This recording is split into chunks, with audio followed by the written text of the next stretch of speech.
podríamos decir, queridos hermanos, que la oración es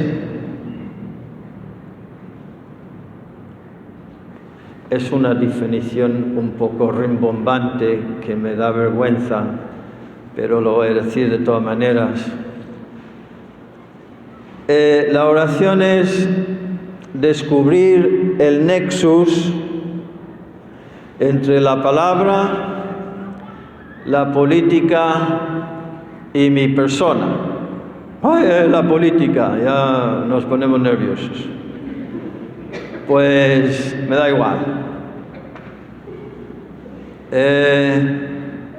El nexus significa el punto de unión, de conexión. La oración es buscar ese punto de conexión entre la palabra, son 3 P's, la palabra, la política y mi persona. Bueno, lo de la palabra está claro. La palabra es la Sagrada Escritura, la revelación, y es también la persona de Jesucristo. Todo lo que dice y hace Jesucristo. Ahí empezamos, la palabra. En segundo lugar hemos dicho la política. Pues la política en sentido amplio, también en sentido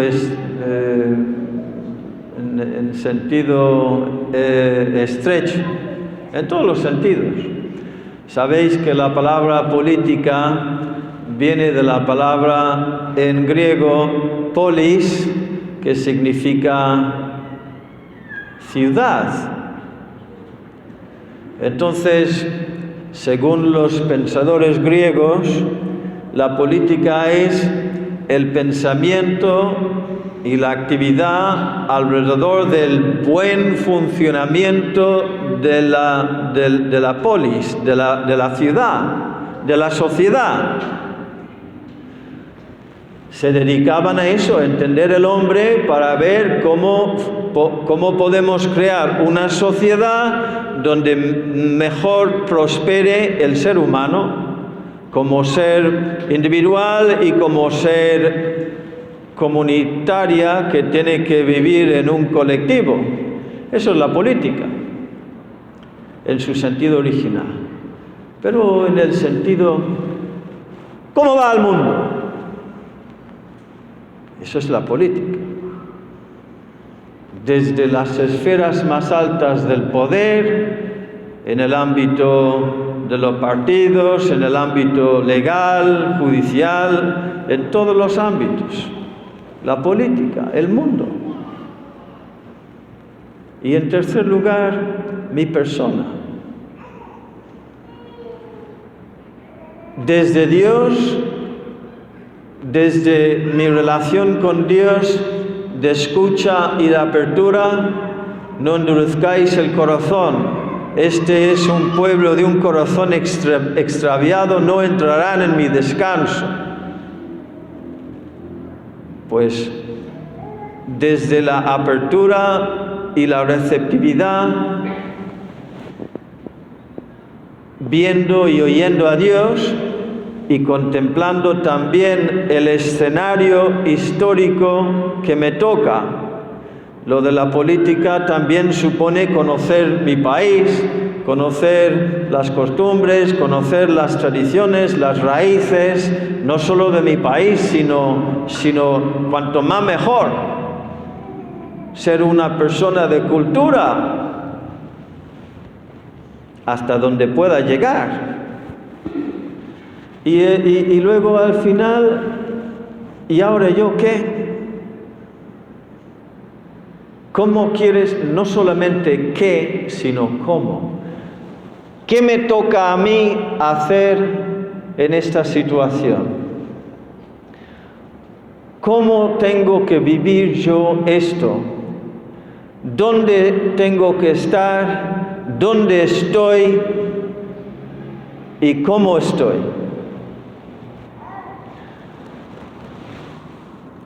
En las lecturas de hoy hay un ejemplo de esto, porque el autor de la carta a los Hebreos,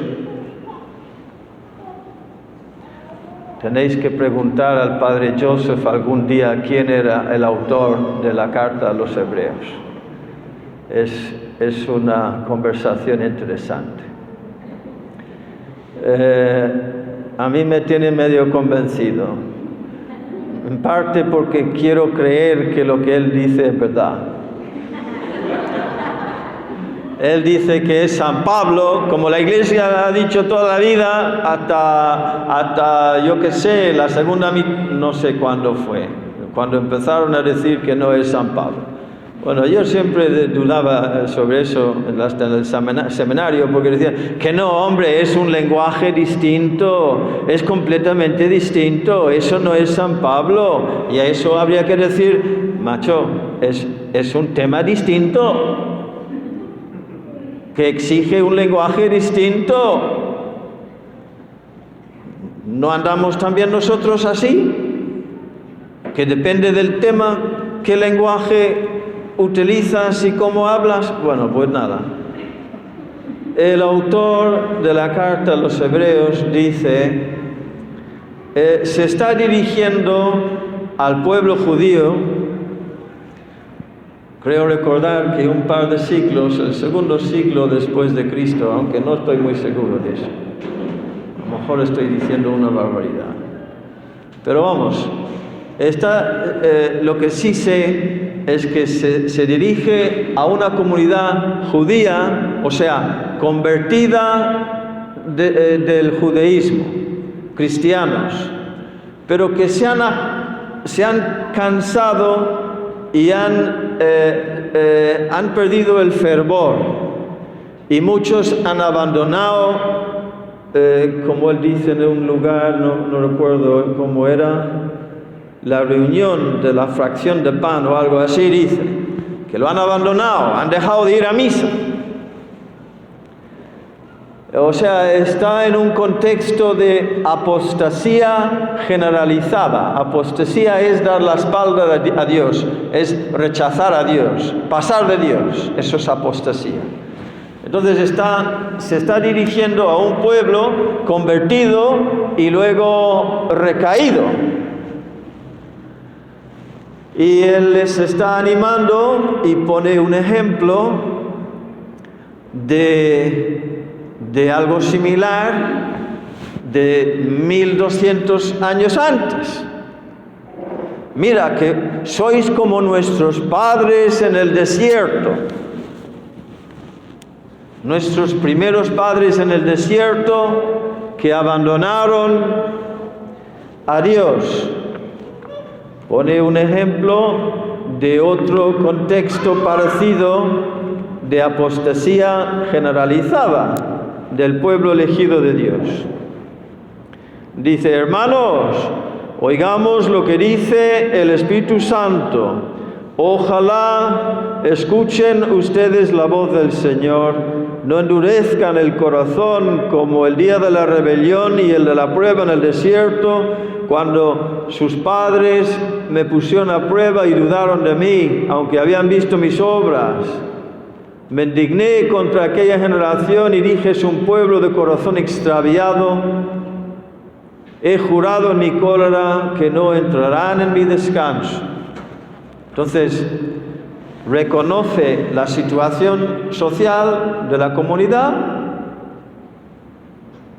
cómo va la polis y la iglesia en la polis, invoca la palabra de Dios de algo parecido que había sucedido en los primeros tiempos, bueno, en los tiempos de Moisés, y lo aplica a ellos.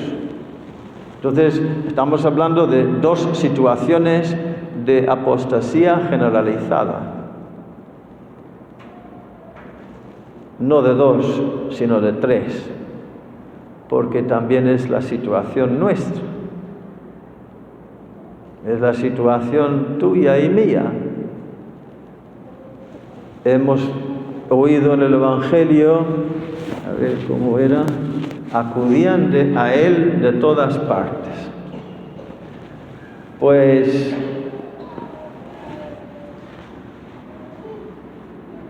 me pregunto, ¿acuden ahora a él de todas partes?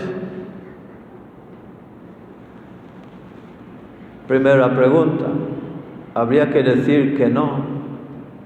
Parece que en muchas partes, en la mayoría de los casos, no acuden a él, sino que se alejan de él.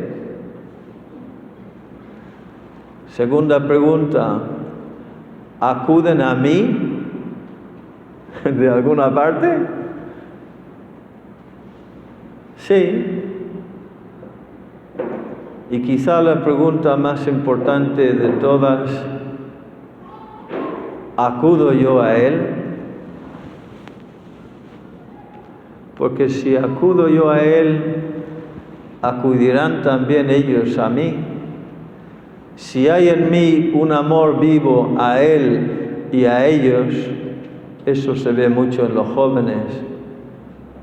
Saben intuir si hay un amor verdadero a Dios y si hay un amor verdadero a ellos, a sus almas, a sus soledades de corazón, en medio de sus torpezas, saben, se dan cuenta y acuden. Pero antes tengo que acudir yo a Él todos los días en la oración. Señor, ¿cuál es mi puesto? ¿Dónde estoy? ¿Cómo voy? En el Evangelio hemos visto un caso de lo que llaman el secreto mesiánico, que es muy frecuente en el Evangelio de San Marcos, que es un pasaje hoy del Evangelio de San Marcos. Pero aparece también en San Lucas y en San Mateo, no tanto, sobre todo en San Marcos. Y el secreto mesiánico es el nombre que ponen los teólogos a esa costumbre bastante frecuente que tiene Jesús de decir, no digas nada a nadie, porque quiere mantener en secreto su mesianismo, que Él es el Mesías. No quiere que se sepa. ¿Pues para qué ha venido?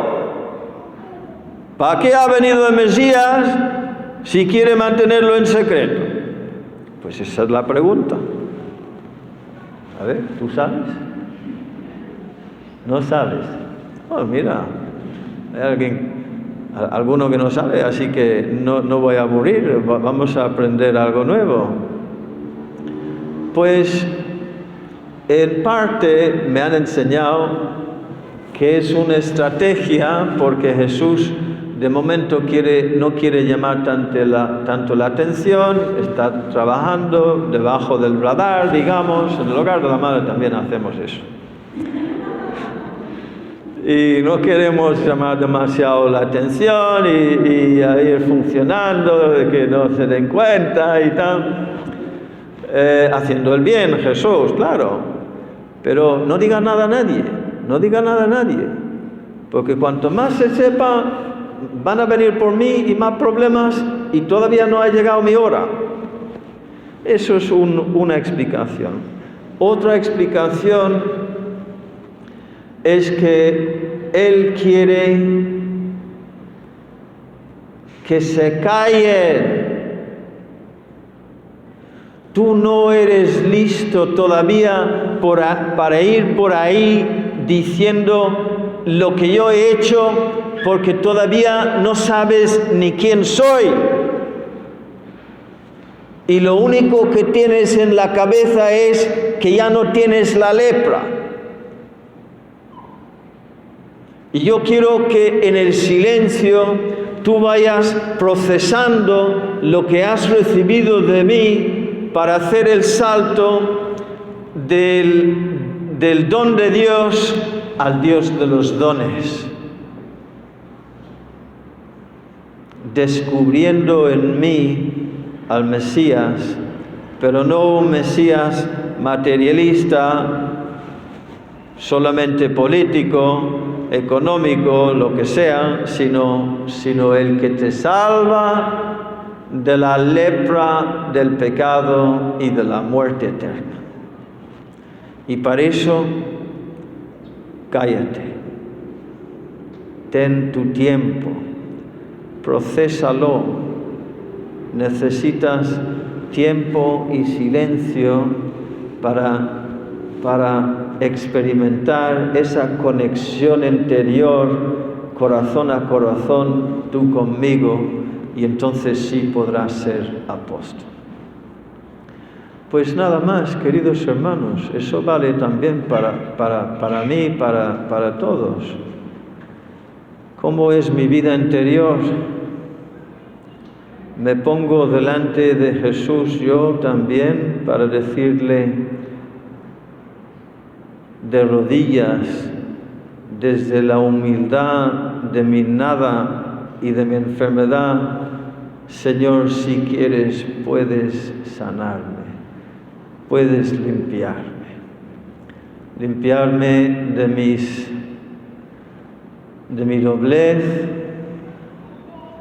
de mi pereza, mis letargos, mis egoísmos, mis rabias, mis victimismos.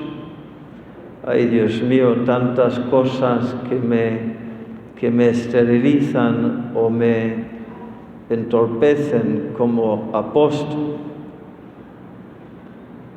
Señor, si quieres, puedes limpiarme, para que Él me diga: quiero, queda limpio. Y a partir de ese encuentro, yo ese día, por lo menos, podré ser apóstol. Con la alegría, desde la alegría y la sanación diaria del encuentro con Él. Así, acudiendo yo a Él, acudirán también a mí como fuente de esperanza, de luz y de sanación. Que así sea.